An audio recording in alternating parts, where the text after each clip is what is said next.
Então você abre em Lucas 9 e abre também em Mateus 10. Nós vamos ler Mateus 10 a partir do versículo 5. E a pregação a gente vai expor verso a verso lá em Lucas. Mas como o texto de Mateus é um pouco mais detalhado, é um pouco mais longo, prefiro ler Mateus, depois a gente fica com Lucas. Vamos lá. Mateus 10, 5 diz assim: a estes 12 enviou Jesus, dando-lhes as seguintes instruções: não tomeis rumo aos gentios, nem entrei em cidades dos samaritanos, mas de preferência procurai as ovelhas perdidas da casa de Israel. E à medida que seguirdes, pregai que está próximo o reino dos céus. Atentem para isso. À medida que seguirdes, pregai que está próximo o reino dos céus. Versículo 8. Curai enfermos, ressuscitai mortos, purificai leprosos, expeli demônios. De graça, atente para isso, recebestes, de graça dai. Não vos provereis de ouro, nem de prata, nem de cobre nos vossos cintos, nem de alforje para o caminho, nem de 2 túnicas, nem de sandálias, nem de bordão, porque digno é o trabalhador do seu alimento. E em qualquer cidade ou povoado em que entrardes, indagai quem nele é digno, e aí ficai até vos retirardes. Ao entrardes na casa, saudai. Se com efeito a casa for digna, venha sobre ela a vossa paz. Se porém não for, tome para vós outros a vossa paz. Se alguém não vos receber, nem ouvir as vossas palavras, ao sairdes daquela casa ou daquela cidade, sacudi o pó dos vossos pés. Em verdade vos digo que menos rigor haverá para Sodoma e Gomorra no dia do juízo do que para aquela cidade. Só mais umzinho para a gente terminar. O 16 diz assim: eis que eu vos envio como ovelhas para o meio de lobos. Sede, portanto, prudentes como a serpente e simples como as pombas. Vamos voltar lá para Lucas 9. Então, como eu disse, a gente acabou o capítulo 8 de Lucas com a ressurreição da filha de Jairo. A partir desse momento, Jesus chamou os 12 no capítulo 6. E agora ele vai enviar os 12. É o processo contrário. Ele chamou os 12 no capítulo 6. E do capítulo 6 até agora, muita coisa aconteceu. Depois você pode ler com calma de novo, mas a gente já pregou. No capítulo 6, Jesus cura enfermos.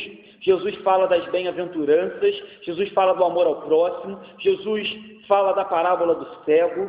Jesus cura o servo do centurião, ressuscita o filho da viúva de Naim, enfim. Jesus faz um monte de coisa do capítulo 6 até agora, e no capítulo 6 ele chama, agora ele vai enviar. Vale ressaltar também que ele vai enviá-los como missionários, ele vai enviá-los para uma missão, e essa missão, a gente leu em Mateus, já entendeu um pouquinho do que era essa missão.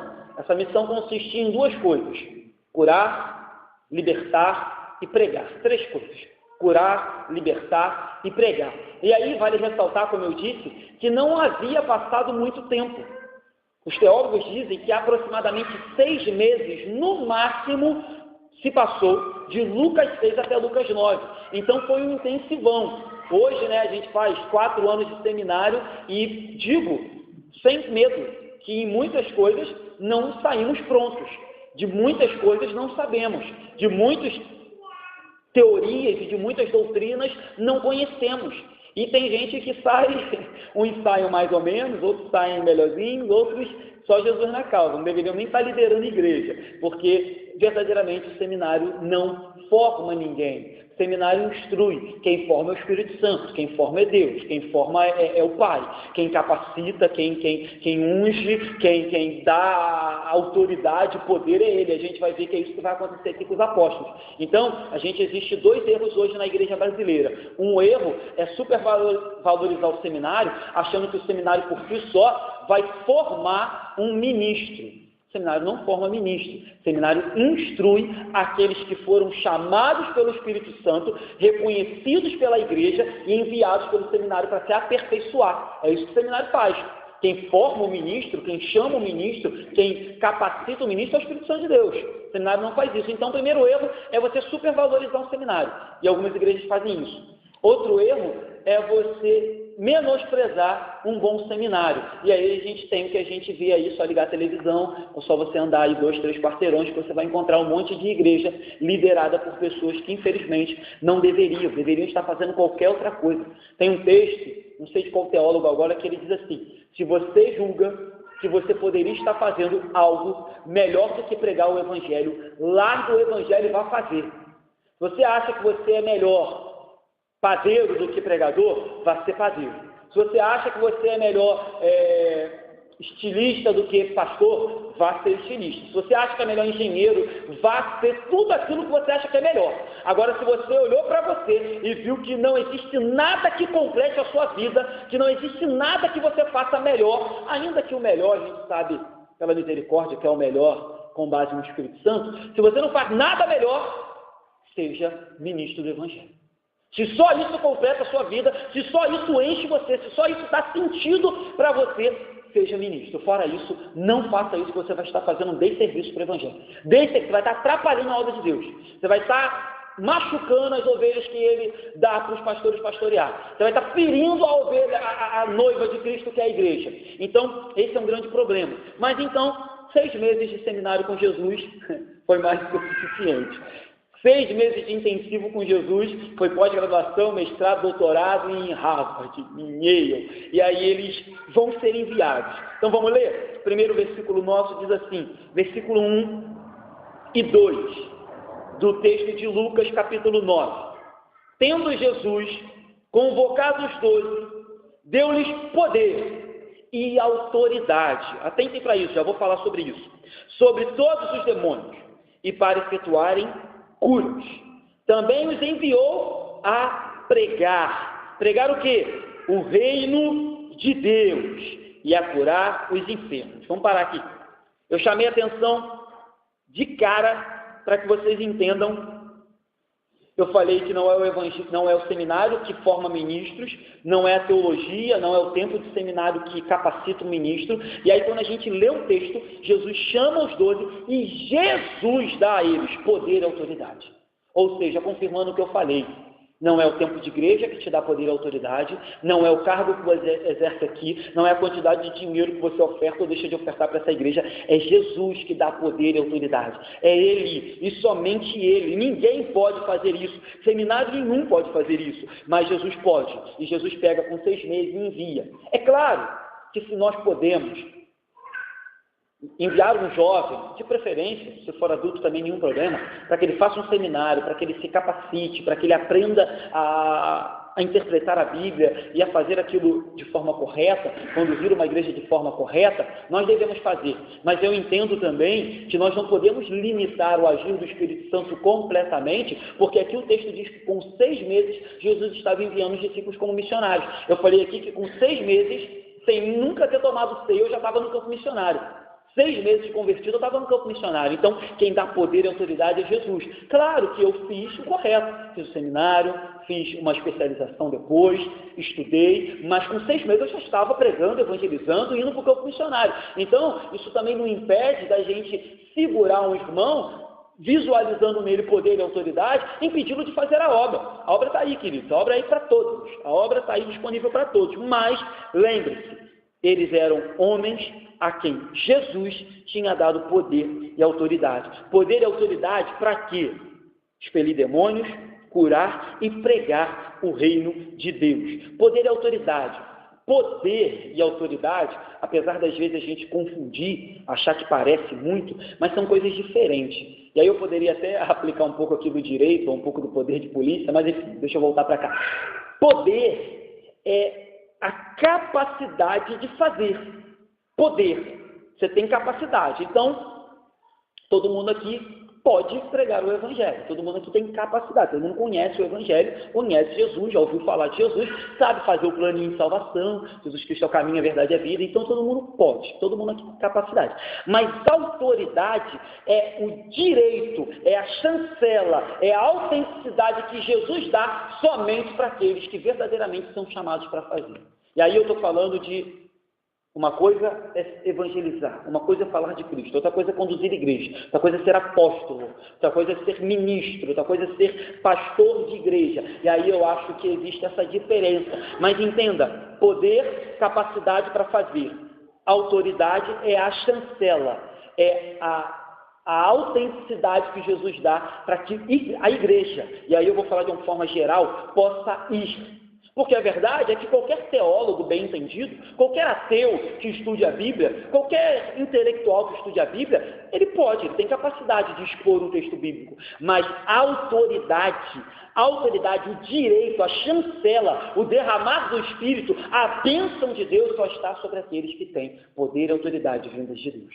Então, capacidade, de novo, muitos podem ter, mas poder e autoridade só Jesus derrama sobre aqueles a quem Ele capacita e envia. E aí, de novo, voltando um pouco a atenção para essa questão aqui, é claro que os discípulos daqui a pouco, eles vão fundar igrejas a morrer geral, isso é verdade, né? Deixa eu falar logo a história, vai morrer todo mundo, mas antes que morram, pelo amor ao Evangelho, é verdade que eles vão fundar igrejas, é verdade que vai chegar um momento em que alguns apóstolos, principalmente Pedro, vão ficar um pouco mais estabelecidos no local, vão parar um pouco de fazer missões, mas eu já vejo desde o início a preocupação de Jesus com missões, eu já vejo desde o início a preocupação de Jesus de botar a igreja para ir, de mandar a igreja sair das quatro paredes, de colocar a igreja para ir para fora, independente se você vai aqui na rua do lado, se você vai no Nordeste, se você vai em outro país. Jesus, desde o início, ele tinha a extrema preocupação de mostrar para os discípulos que era necessário que eles fossem, era necessário ir, era necessário pregar o Evangelho a toda criatura, independente do tempo até que eles tinham. Às vezes eu vejo isso muito em jovens, tímidos, ou um pouco acanhados. Pastor, eu tenho vergonha, pastor, não sei o que falar. Meu irmão, me perdoe falar, mas a Bíblia diz que os tímidos não entrarão no reino dos céus. E o tímido aqui, claro, não é o tímido de você ser tímido, é o tímido mesmo, aquele que se intimida em não anunciar o Evangelho, é aquele que teme de tal maneira e tem vergonha de falar do Evangelho. Cuidado com isso. Então, ainda que você seja jovem, ainda que você tenha um pouco de vergonha, ainda que você não saiba as palavras totalmente corretas, e nem eu sei todas elas, você deve pregar o Evangelho. Você deve sair a anunciar o Evangelho. Cuidado com isso. Cuidado com essa timidez extrema, porque isso é um problema para o Evangelho. Então, eu disse que Jesus os chama, os envia, derrama sobre eles poder e autoridade. E aí, voltando aqui, 3 funções. Libertar. Então o texto diz, Jesus deu autoridade sobre os demônios, então os apóstolos tinham autoridade específica, não que hoje a igreja não tenha, creio que hoje a igreja continua tendo autoridade sobre demônios, e já falei isso aqui, repito, acho que a melhor maneira de se expulsar demônio, a melhor maneira de se libertar alguém é pregar o Evangelho, que a Bíblia diz, conhecereis a verdade vos libertará. A Bíblia não diz que é para fazer campanha, a Bíblia não diz que é para pagar, a Bíblia não diz que é para fazer 7 quinta-feira, 7 domingo, plantar bananeira. A Bíblia não diz, a Bíblia diz, conhecereis a verdade. Então, pastor, você creio que você pode colocar a mão, impor a mão sobre alguém e libertá-lo, mas a melhor maneira de manter uma igreja livre da tentação, livre das provações, livre das influências de Satanás, é pregar a verdade, é pregar o Evangelho, é ele que liberta, é o nome de Jesus, não é campanha, não é nada que você possa imaginar. Jesus Cristo liberta. De novo, creio no poder da igreja, mas entendo que hoje estão distorcendo o que Jesus manda os apóstolos fazerem. Então, cuidado com o contexto, cuidado com a época, cuidado da maneira que se aplica o que a gente vê aqui. E o texto segue e Jesus disse, olha, e para efetuarem curas. Então, eles também tinham poder para efetuar cura física, não só espiritual. Entendo eu que a cura espiritual, ela era uma consequência, porque olha só, o terceiro mandamento de Jesus foi pregue, anunciem o reino. E é inevitável que alguém que ouça o Evangelho e esse Evangelho brote no seu coração, a semente venha. É inevitável que essa pessoa venha a ser liberta. É inevitável. Ninguém que ouve o Evangelho e a semente brota fica cativo. Ninguém que ouve o Evangelho, conhece Jesus e segue Jesus, fica preso nas garras de Satanás. Isso é impossível, queridos. Impossível. Porque aquele que habita no verdadeiro crente é maior do que o mundo. Aquele que está em nós é mais poderoso do que o mundo. Aquele que está em nós tem autoridade para repreender todo e qualquer problema na minha e na sua vida. Então, um crente pode ficar atribulado, um crente pode passar por dramas, por problemas, até por depressão. O grande pregador Charles Spurgeon teve um momento de depressão. O Lutero, já falei isso aqui, tem uma ocasião que a esposa de Lutero fala, vamos pro velório. Aí ele fala, velório de quem? Aí ela fala, de Deus. Tu está vivendo como se Deus tivesse morrido, está aí moribundo, está aí triste, depressivo, e Lutero acorda depois daquela exortação da esposa dele, porque ele estava vivendo como se Deus tivesse morto. E a mulher dele fala, vamos lá então, vamos para o velório, já que você acha que ele morreu, está vivendo de forma medíocre, então Lutero acorda. Então, eu acho que não uma matemática, mas eu acho que é uma consequência inevitável. A pessoa ouvir o Evangelho e automaticamente ela vai sendo curada, ela vai sendo libertada, ela vai sendo transformada, ela vai sendo regenerada. É inevitável. Quer ver uma coisa? Não que nós sejamos adeptos da teologia da prosperidade, pelo contrário, que isso é uma heresia maldita, mas é inevitável que alguém que entre na igreja, inevitável, talvez jovem, talvez adulto, destruído.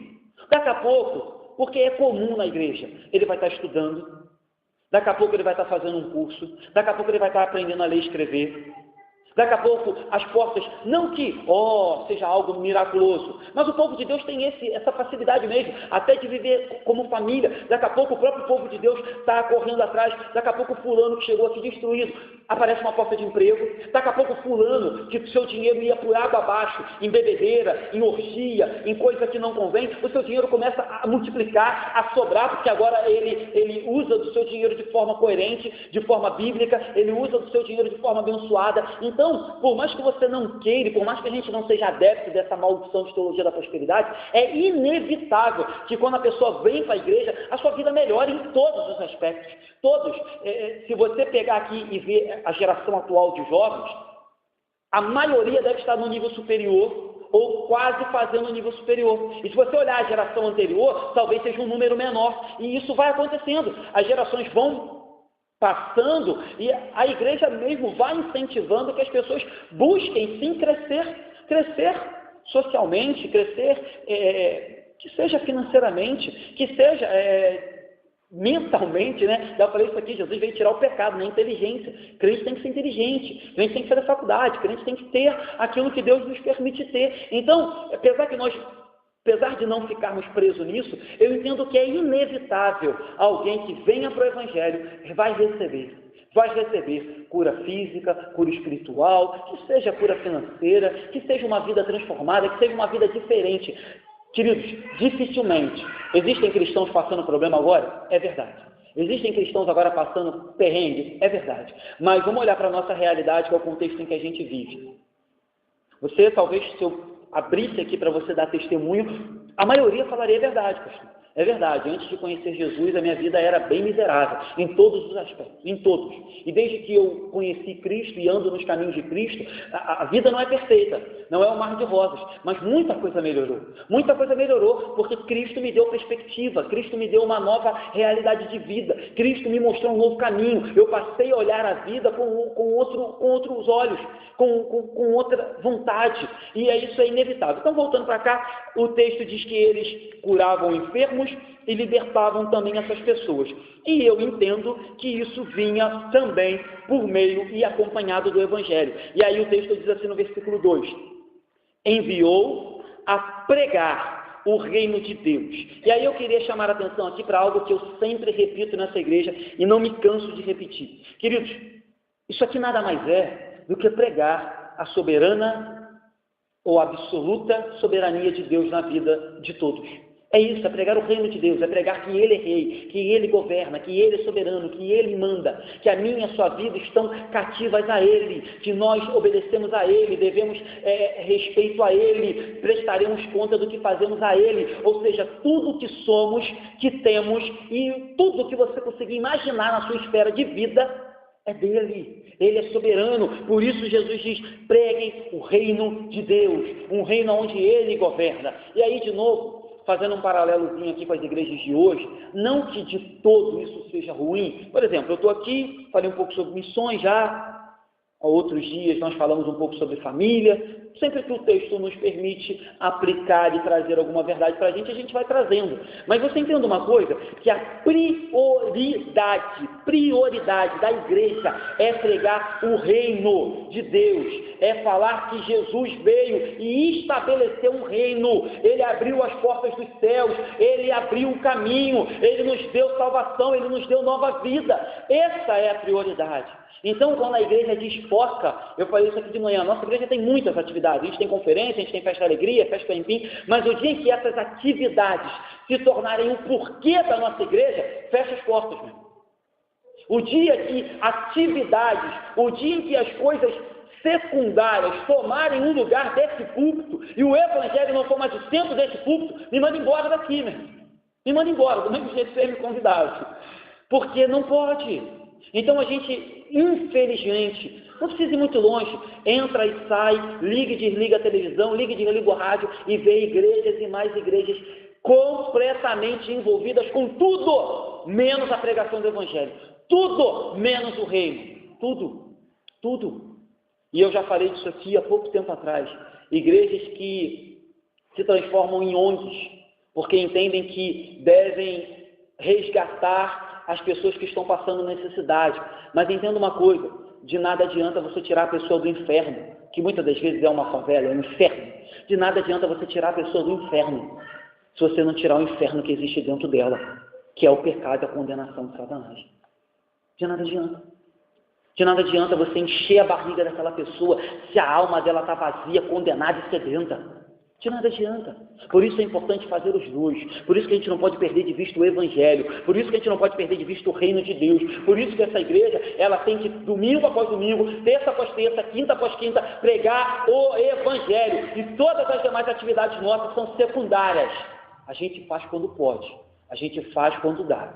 A gente faz o melhor que pode. Mas se todas as nossas atividades acabarem, se chegar um ano que a gente não puder fazer nenhuma delas, se só o evangelho for pregado aqui, queridos, é mais do que o suficiente.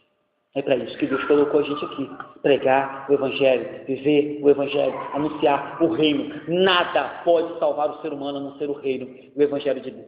Vamos seguir. Versículo 3 diz assim: E disse-lhes: Nada leveis para o caminho, nem bordão, nem alforge, nem pão, nem dinheiro, nem deveis ter duas túnicas.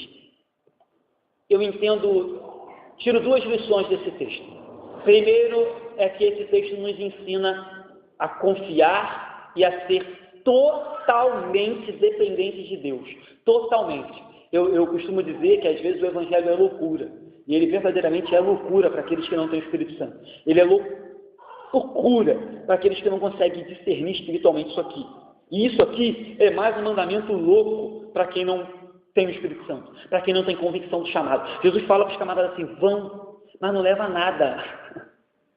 Não leva nada. Tem noção desse negócio? A gente foi fazer agora um projeto missionário lá na Bahia e a gente tinha toda uma estrutura. E ainda assim a gente fica, um pouco preocupado, a gente ainda fica um pouco assim, às vezes desconfortável. Jesus fala: olha, vai, não leva nada. Jesus está dizendo confiem em mim, sejam dependentes de mim, creiam em mim, esperem de mim, desejem que eu lhes dê provimento.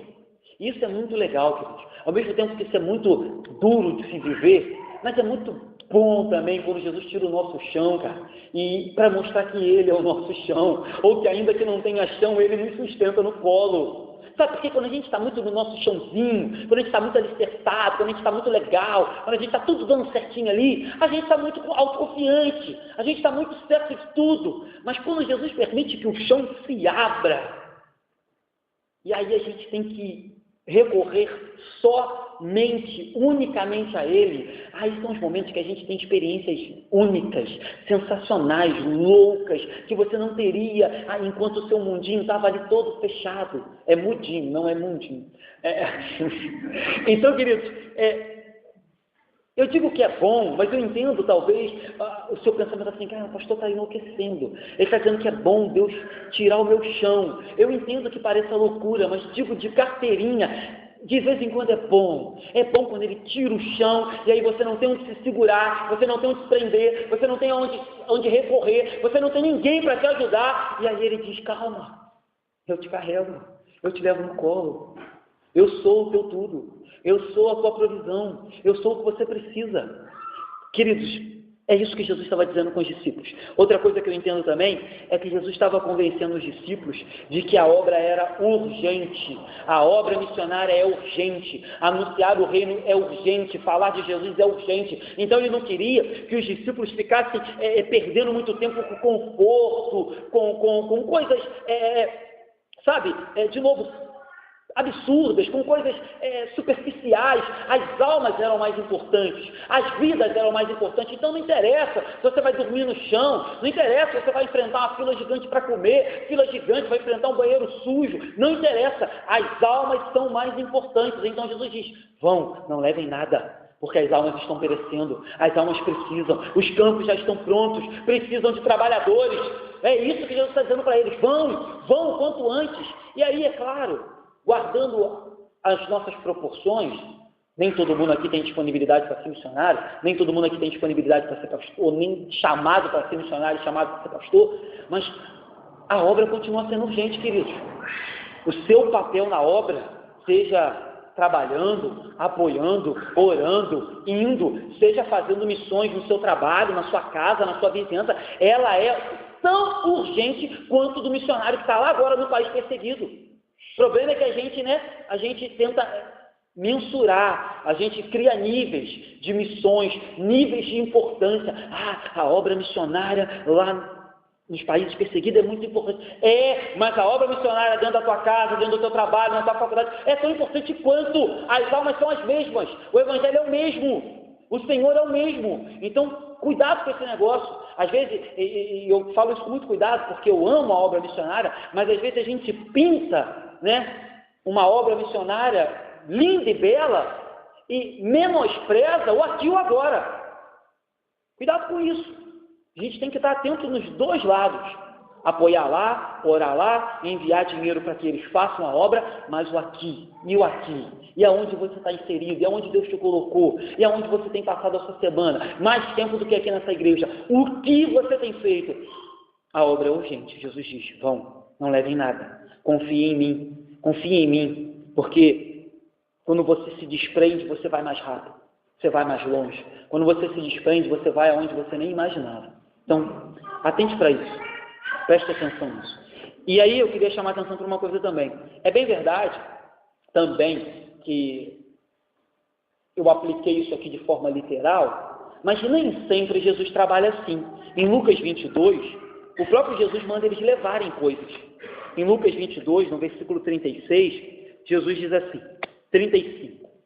A seguir, Jesus lhe perguntou, quando vos mandei sem bolsa, sem alforje, sem sandália, faltou-vos porventura alguma coisa?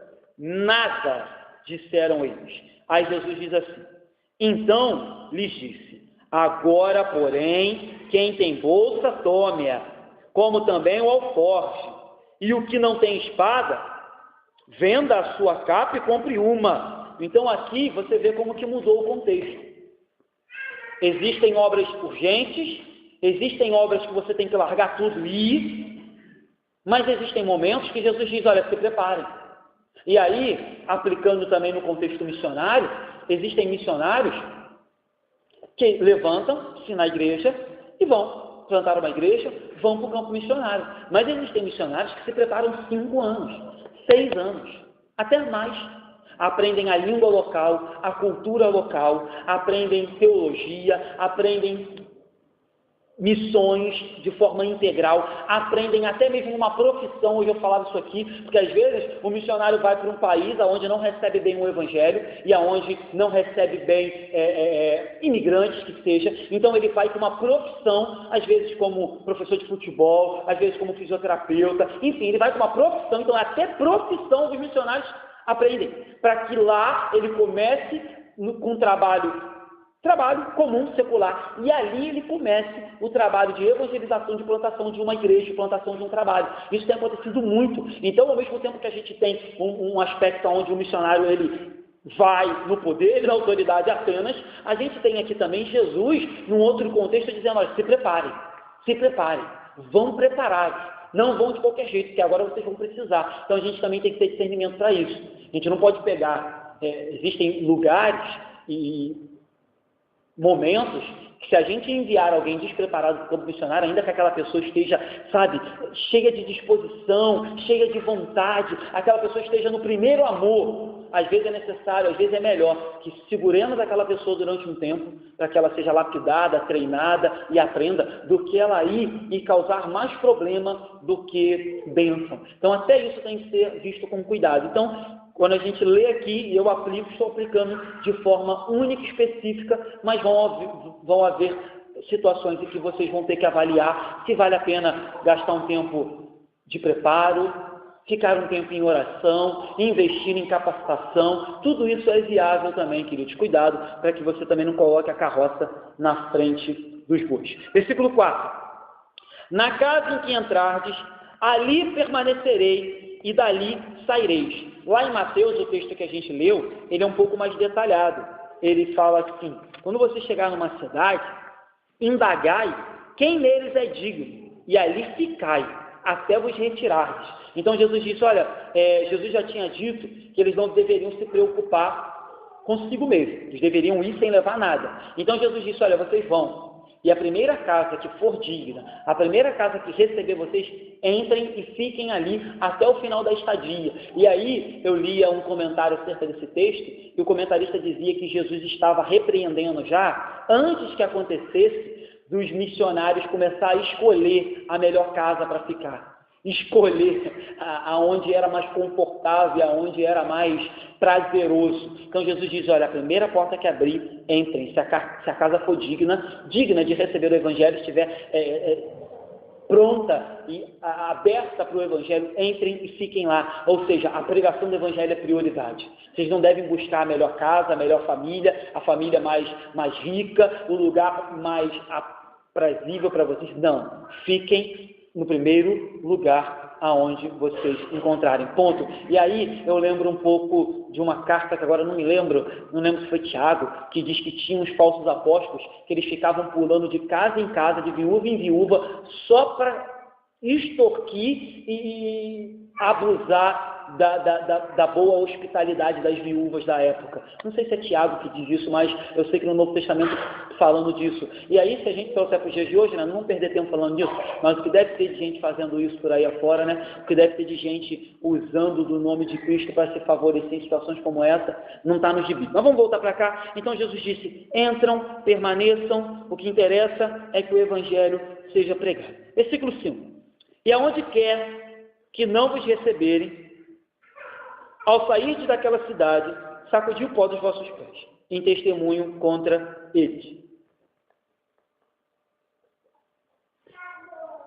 Os judeus tinham um costume de, toda vez que eles passavam por uma cidade de gentios, judeus eram só judeus mesmo. Antes de entrar em Jerusalém, eles batiam, tiravam o pó da sandália, da roupa, de tudo que eles pudessem, porque eles não queriam levar pó dos gentios, pó imundo para dentro de Jerusalém. Os judeus eram uma bênção, né? Enfim, mas Jesus pega essa aplicação, que apesar de ser, ao meu ver, uma atitude errônea, porque eles julgavam que os gentios eram imundos pelo simples fato de não serem judeus, e a gente já pregou sobre isso é errado, mas Jesus pega esse extremo, esse ato exagerado dos judeus e fala, olha só, vocês vão fazer o mesmo, só que agora vocês vão fazer de uma forma, digamos que, coerente. Entraram numa cidade, não querem ouvir o Evangelho, entraram numa casa, não querem ouvir o Evangelho, estão maltratando, expulsando vocês, batam o pó na sandália da roupa de vocês e sigam, vão embora. Ou seja, o que Jesus está dizendo é que toda vez que aquelas pessoas recusassem o Evangelho, e aí, entende também por que eu digo que a gente não insiste? Por que a gente não fica fazendo a apelação para a pessoa aceitar Jesus? Tem Jesus, a gente não fica oferecendo Jesus igual na feira?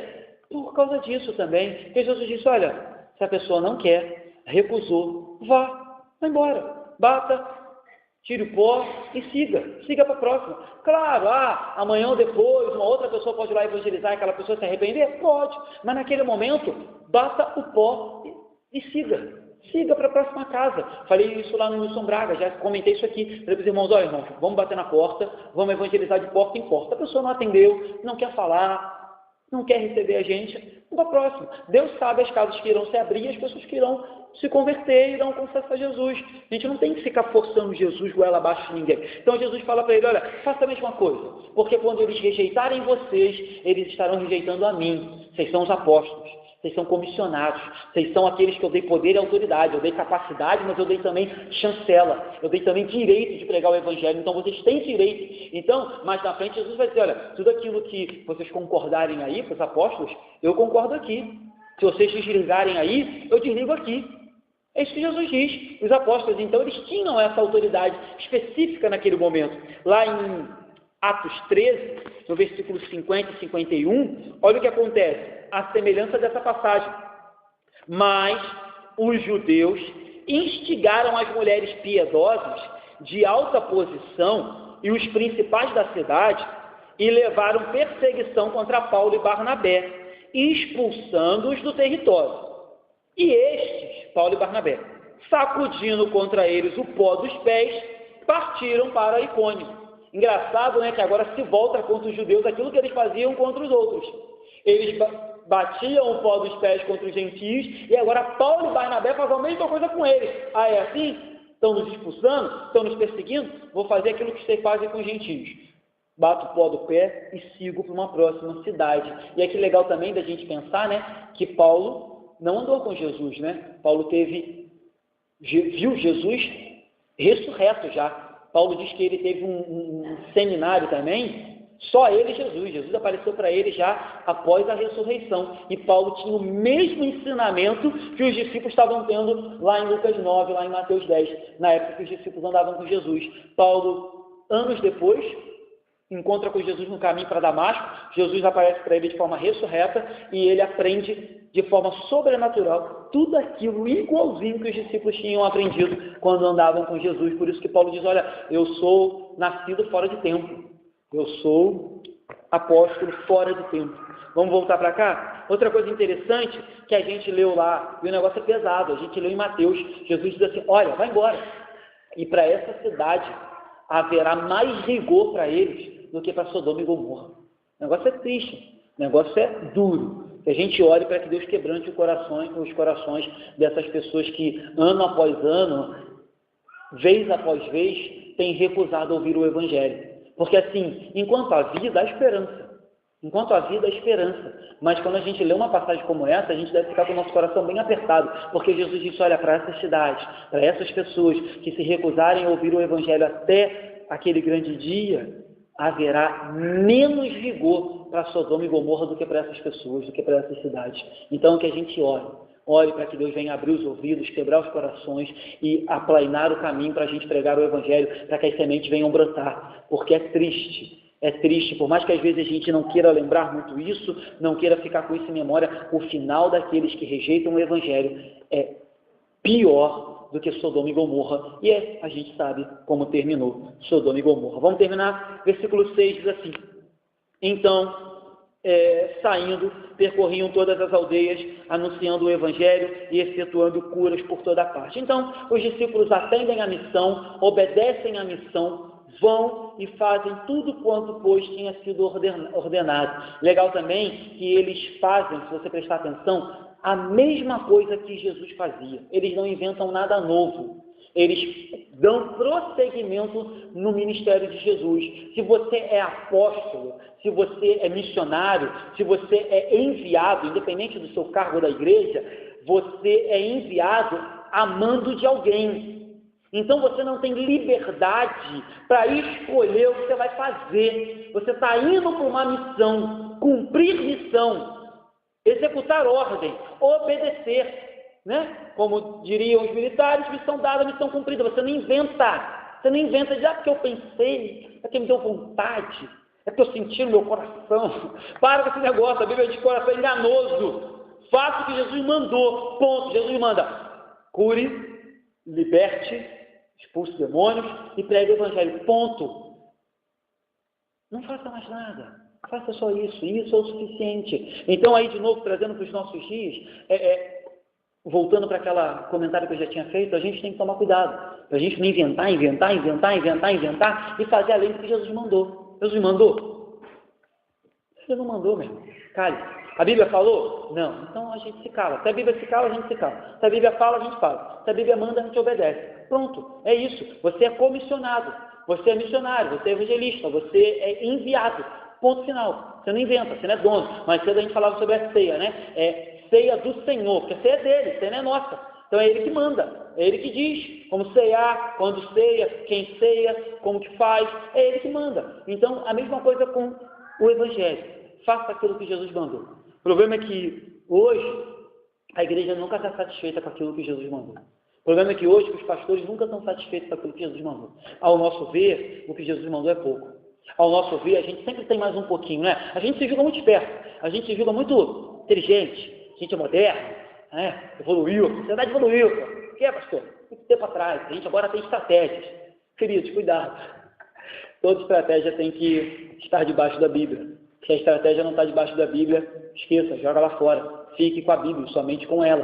Cuidado com isso, a gente tem esse mal. A gente nunca está satisfeito só com a Bíblia. A gente sempre quer um pouquinho a mais, sempre quer uma coisinha a mais. Cuidado com isso. Vamos lá, para terminar ainda, eu queria dizer que o texto diz que eles saíram anunciando, efetuando curas por toda a parte.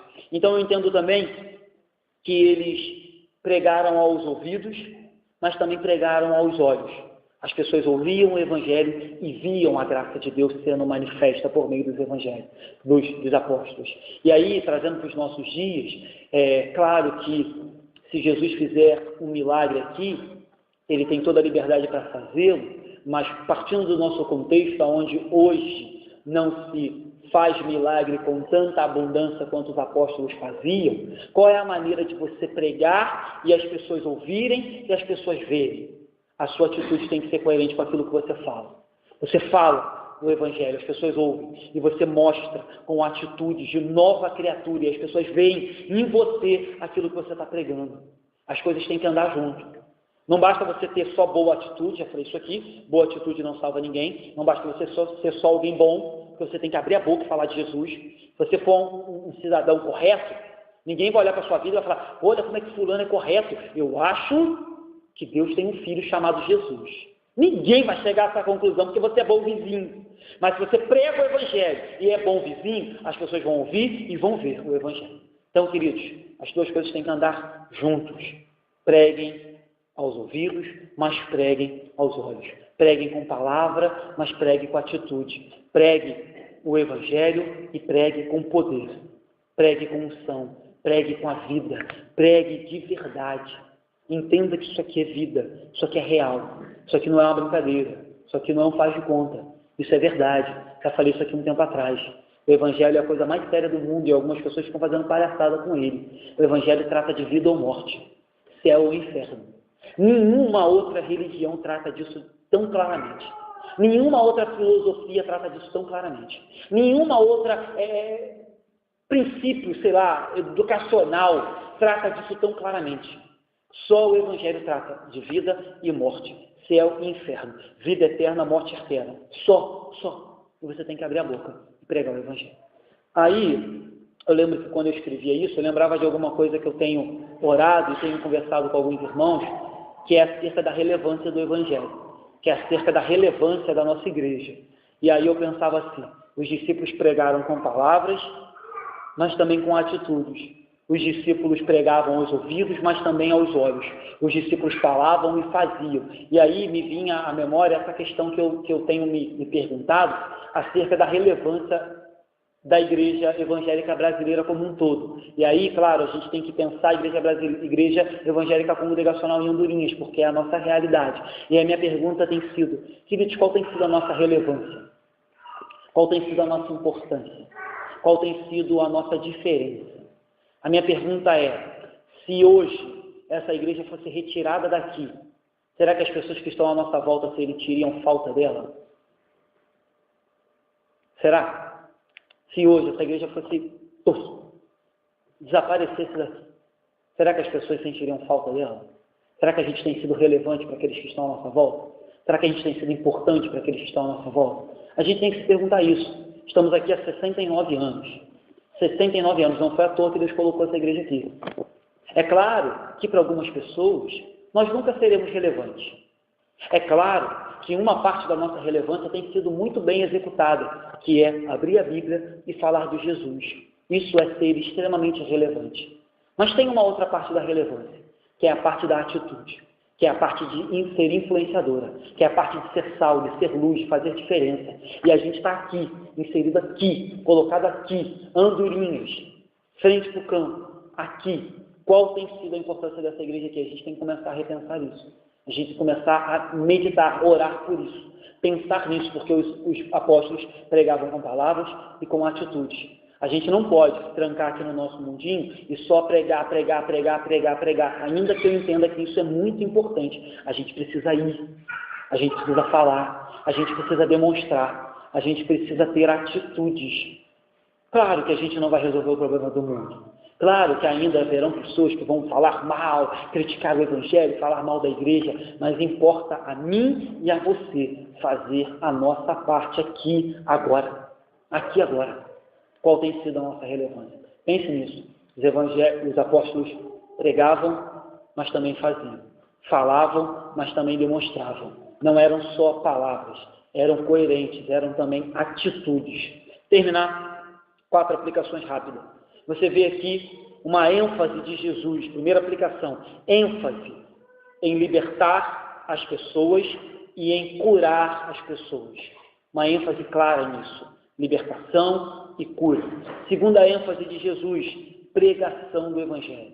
Jesus separa um versículo só para isso. Ele fala de curar e de demônios no versículo 1, e no 2 ele fala especificamente de pregação e de cura de enfermos. Aí eu faço aquela relação que, para mim, a pregação ela é um meio de cura, ela é um meio de libertação. A teologia diz que a pregação é um meio de graça, é um meio que Deus usa para dispensar graça sobre o seu povo. Então, as maiores batalhas do Evangelho foram ganhas de pregações, por meio das pregações, por meio do Evangelho. Lutero ganhou a maior das batalhas da igreja protestante por meio da pregação, por meio do Evangelho, por meio da exposição das Sagradas Escrituras. Então, hoje, queremos ser relevantes, queremos ser importantes, queremos impactar o mundo, ser sal e luz, queremos, devemos, mas se tem relevância maior, se tem campo de batalha para a gente travar, se tem luta para a gente pelejar, se tem arma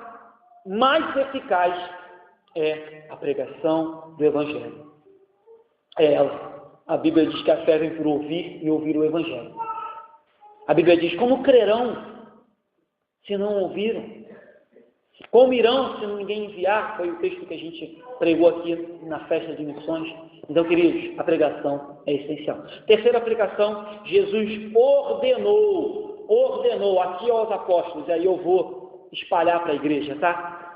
Que tenhamos hábitos humildes e simples. De humildade, eu já falei bastante quando a gente falou do perdão, do amor ao próximo. Mas aqui Jesus diz para os discípulos serem simples.